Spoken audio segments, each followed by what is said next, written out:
Morning दोस्तों, कैसे होंगे आप लोग। आशा करती हूँ अच्छे होंगे, स्वस्थ होंगे और मस्त होंगे।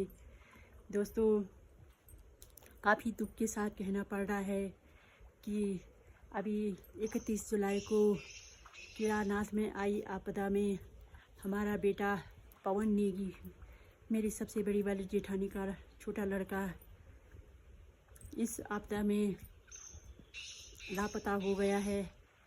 और आज 7 दिन हो गए हैं, अभी तक कुछ खबर नहीं मिल पाई है। तो इस बात को लेकर के मीडिया की टीम हमारे घर पर आई और परिवार के लोगों से और रिश्तेदारों से इस बारे में कुछ पूछताछ की। किस प्रकार की गतिविधि बनी है, प्रशासन से क्या बात हुई है और क्या उन्होंने आपको बताया है कि इस पर आगे की कार्रवाई प्रदर्शन की। परिवार में जो है उनके भाई गए थे, उन्होंने वहाँ पे रिपोर्ट दायर की है और वो 2 रिपोर्ट में उसके जो है 2 खच्चर थे और खच्चर जो है प्रीपेड के बगल में जो सरकारी जो व्यवस्था जो बनी है सरकार के, वहाँ पे जो हट बने हैं उसके अंदर ये रहते थे। और बादल फटने से और नदी का वेग आने से वो पूरे ही जो है वो पूरा माने उनके जो जहाँ पे रहते थे वो पूरा वहाँ पे जो है पूरा ही जो है जो सेट था उसको पूरा जो है नदी में समा गया था। सरकार से भी हमने जो है मैंने वो कभी वो बहुत प्रयास किया कि हमें जो है सोन प्यासे गोरखुंड जाने दिया, सरकार ने जो हमको जाने गोरखुंड से पास जाने नहीं दिया। और लास्ट में अंतर्गत जहाँ पे जो गाँव के लोग वहाँ पे अन्य खच्चर वाले थे, उन्होंने कहा कि वो लड़का जो है वहाँ से जो है पूरे अपने उसी कमरे में था और वो जो है उसी टाइम जो है नदी के बहाव में बह गया। और हम प्रशासन से चाहते हैं कि इसको किसी हालत से इसके एक छोटा बच्चा है, एक इनके बेटे, दोनों उनको जो कुछ न कुछ राहत में जो है दे दी जाए। जिस पर देखा है नेगी जी ने अपनी बात रखी है, क्योंकि कहीं न कहीं आपसी जो रिश्तेदारी का लोन चाहे तमाम जो घर के जो सदस्य हैं कहीं न कहीं काफी परेशान हैं। इसी पर आगे जानना चाहेंगे, यहाँ पर जिला कांग्रेस कमेटी के जिला अध्यक्ष हैं अवतार सिंह कुंवर सजवाण जी, इन्हीं से जानेंगे कि प्रतिनिधि के रूप में आज अन्य दल तो नहीं आए हैं पर कांग्रेस ने कहीं न कहीं बड़ी हिम्मत जुटाई है, रोज से इस प्रकार की गतिविधि बनाती है जिसमें तमाम समाज से जुड़े हुए इंसानों को सम्मान देना, मान सम्मान देना, चाहे वो सैनिक सम्मान की बात हो, कांग्रेस ने रखा है। इस पर सजवान जी जानना चाहेंगे, जो गतिविधि बनी हुई है इस पर मिसिंग के रूप में जो प्रशासन के जो आंकड़े हैं वो कहीं न कहीं फेल होते दिख रहे हैं। देखिए, ऐसा सरकार के द्वारा जो है ये आंकड़ा प्रस्तुत नहीं किया गया कितने लोगों की जो है जनहानि हुई है और जो हमारे लोकल लोग भी जो इसमें मिसिंग हैं उनकी तरफ भी सरकार का ध्यान नहीं है। अभी हम जो है मुख्यमंत्री का एक बयान देख रहे थे कि जिला पशुपालन अधिकारी रावत जी ने इस पर संज्ञान लिया था, क्योंकि कहीं न कहीं जो ट्रेड यूनियन के संस्थापक अवतार सिंह नेगी जी और ब्लॉक कांग्रेस कमेटी से भी हैं। जानेंगे इस सत्र में आपका ही ये घर का गाँव है और इस प्रकार की जो गतिविधि बनी है आज गांव में कहीं न कहीं मायूसी है। इस प्रकार की जो गतिविधि बनी है, आखिर में आप घोड़े खच्चर संचालक भी हैं और साथ में इन चीजों का बढ़िया नॉलेज रखते हैं, ऐसा किस प्रकार से माहौल बना जिस प्रकार के कि इस प्रकार से तमाम घोड़े खच्चर तो एक तो मिसिंग में जा रहे हैं। देखिए, इस घड़ी में मेरा तो निश्चित तौर पर एक छोटा भाई हमने खोया है। आपदा है, कुदरत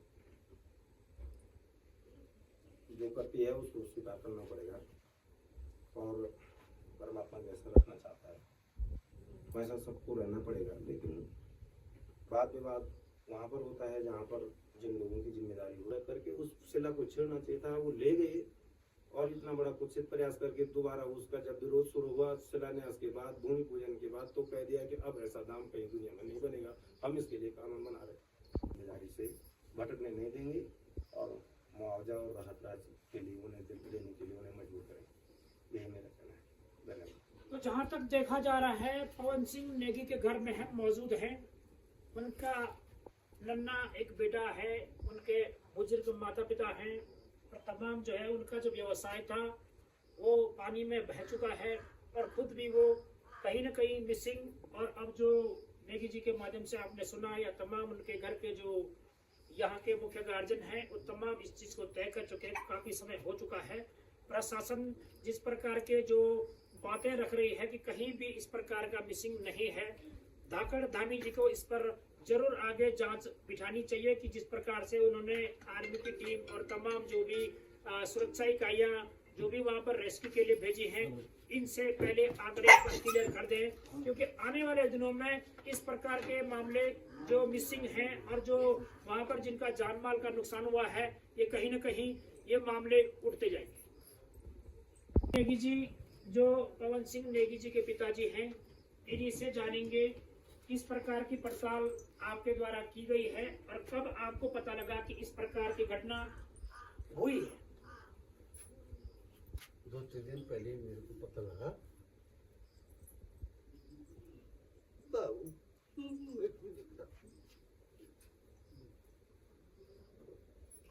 जिस प्रकार से आपने देखा है, भावुक भरा लम्हा है, जिस प्रकार से उनकी माताजी काफी दुख में है, पिताजी दुख में है। इस परिवार पे एक पहाड़ी टूटा है दुखों का, देखा जा रहा है। जिस प्रकार से प्रशासन अभी भी इस पर अगर कोई बेहतरीन आगे के लिए ठोस रणनीति तमाम जान माल के नुकसान हेतु नहीं करेगा, भले ही उन तमाम चीजों से किसी का घर का इंसान वापस तो नहीं आ सकता है, पर कहीं न कहीं जीने का एक सहारा और कहीं न कहीं एक वजह बन जाएगी। इसी पर आपने देखा है उनके पिताजी जो इस प्रकार से भावुक हैं, वो कुछ बोलने की कगार पे अभी नहीं है। फिर हम इस पर तर्क करेंगे। जो पैदल मार्ग कहूँ या वहाँ से घोड़े खच्चर वालों के लिए तमाम भंडारे का आयोजन कर रहे हैं, तमाम क्षेत्र की छोटी बड़ी हर समस्या को गहराई से जानते हैं राणा जी से। आज इस प्रकार की वजह से आपको तेलंगाना क्षेत्र में भी भ्रमण करने को आज ये दिन देखना पड़ रहा है, क्योंकि कहीं न कहीं एक बेहतरीन जनप्रतिनिधि होने के नाते यह एक महत्वपूर्ण बन जाते हैं, क्योंकि तमाम जो सरकार जिस आंकड़े को कहीं न कहीं इधर उधर दिखा रही है, वो कहीं न कहीं रुझान के रूप में धीरे धीरे सम्मुख तो आएंगे ही, जो अभी भी मौजूद है। कैसे परिवार के बीच में जिन्होंने अपने एक नौजवान बेटे को खोया है, पहले तो मैं भगवान से उस मृत आत्मा की शांति की कामना करता हूँ। भगवान उनकी आत्मा की वो शांति दे, उनके परिवार को हिम्मत दे। इस परिवार के प्रति हम अपनी संवेदना व्यक्त करते हैं। जिस दिन से ये आपदा आई, चाहे सोनप्रयाग क्षेत्र हो, फाटा, रामपुर, हम लोग उस क्षेत्र में भी गए थे। यहाँ के उप जिलाधिकारी और 2 बार हमने यहाँ के जिलाधिकारी को मिलकर जो भी बेहतर हो सकता है हमने अपने स्तर से सुझाव दिए। हमने पहले दिन से ये सुझाव दिया था कि जैसे पिछली आपदा में फौज को यहाँ पे बुलाया गया था, भारतीय सेना के जवानों द्वारा बेहतर रेस्क्यू यहाँ पे किया गया था, NIM की टीम को यहाँ पे बुलाया गया था। हमने शुरुआती दिन से इस बात को रखा था, इस रेस्क्यू को तेजी करने के लिए सेना को यहाँ पे बुलाया जाए। और मैं अभी पिछले 2-3 दिनों से मैं चौमासी गाँव में था और वहाँ से भी लगभग 1000-1200 लोगों को उस रास्ते से सुरक्षित निकाला गया। और मैं भी स्वयं ट्रैक पे गया था रात को 11:30 बजे। मैं गांव के लोगों के साथ और कुछ NDRF DDRF के लोग भी हमारे साथ थे, स्थानीय युवा भी थे। हमने देखा कि 2016 में जो रास्ता वहाँ पे बना था, वही रास्ता आज वरदान साबित हुआ। लेकिन 2016 के बाद सरकार और शासन प्रशासन ने वो ध्यान नहीं दिया। अभी भी समय है इन वैकल्पिक। मुझे एक व्यक्ति का फोन है अभी केदारनाथ से कि हमको यहाँ पे विभाग की तरफ से बोला गया आप रास्ता बनाइए, और मुझे कह रहे हैं कि आप 42 लोगों को रहने के लिए क्या आपके जो स्थानीय लोग उनके टेंटों में रहने की व्यवस्था हो सकती है। अगर 25% छूट में यात्रा को भेजने के बजाय सबसे पहले उन लेबरों को, उन हिमवीरों को वहाँ भेजना चाहिए जो उन रास्तों को सुदृढ़ बनाएंगे, जो वहाँ पे काम करना चाहिए। सिंह हो गए, उनके परिवार का लालन पालन कैसे होगा, यहाँ पे उनके छोटे बच्चे हैं, उनके 2 घोड़े भी लापता हो गए। इस बारे में सरकार को सोचना चाहिए, न कि यहाँ के लोगों को एक जुमला पकड़ा करके कि हम कल से फिर यात्रा शुरू करें। लोगों ने अपने बच्चों की अभी उम्मीद है कि फिर कोई लोग सोच रहे हैं कि हमारे लोग अपने घरों को वापस आएंगे। लोगों की आंखों में आंसू है और आप यात्रा शुरू करने की बात करें। बता रही है पिछली बार बनतोली में पुल टूटा, इस बार भी 106, और पिछली बार हमने मधमेश्वर धाम के उस रूट पे हमने 106 यात्री इस बार और 293 यात्रियों का रेस्क्यू किया। उससे 1-2 साल पहले आपने देखा इधर ताला मस्तूरा में स्लाइडिंग हो गया था। तो पहले तो सरकार को ये सोचना चाहिए कि ये जो यहाँ की भौगोलिक परिस्थिति है, बार बार यहाँ के लोग आपदाएं झेल रहे हैं, इसको एक आपदा प्रभावित क्षेत्र घोषित किया जाए इसके लिए सरकार को विचार करना चाहिए और बहुत कुछ सुधार करने की ज़रूरत है। यहाँ पे जो सीएम साहब दौरा कर रहे हैं, इतना मात्र से काफ़ी कुछ नहीं है, धरातल पे काम करना पड़ेगा। हमारे गोंडार बंतोली का पुल जो लगातार दूसरी बार टूट गया, आज तक वहाँ पे ट्रॉली नहीं लगी। मुझे किसी चैनल वालों का फोन आ गया था, आपका बयान लगाना है कि आपके क्षेत्र का जो फिर से उन्होंने एक वैकल्पिक और लकड़ी का पुल बना किया है, फिर वो पुल भी बह जाएगा। आज जरूरत है कि 1 महीने के अंदर वहाँ पे ट्रॉली लगाने की जरूरत है। सरकार वहाँ पे पक्के पुल का निर्माण करे। और सिर्फ ये मधमेश्वर घाटी की बात नहीं है, कहीं का भी हो, आप चाहे केदार घाटी, ये रामपुर, बहुत सारे लोगों की जानें बचाई जा सकती है, बहुत सारे लोगों को समय पर घर पहुंचाया जा सकता है। मासी मार्ग से लेकर तमाम जो मधमेश्वर घाटी का, लकड़ी का पुल का, अन्य तमाम चीजों का जिक्र कर चुके हैं। समझने वाला विषय यह महत्वपूर्ण बन जाता है। गौरीकुंड क्षेत्र में वाकई में जो हेलीपैड था, उसमें आसानी से काफी सैकड़ों हजारों लोगों को आराम से वहां से बेहतरीन रेस्क्यू किया जा सकता था।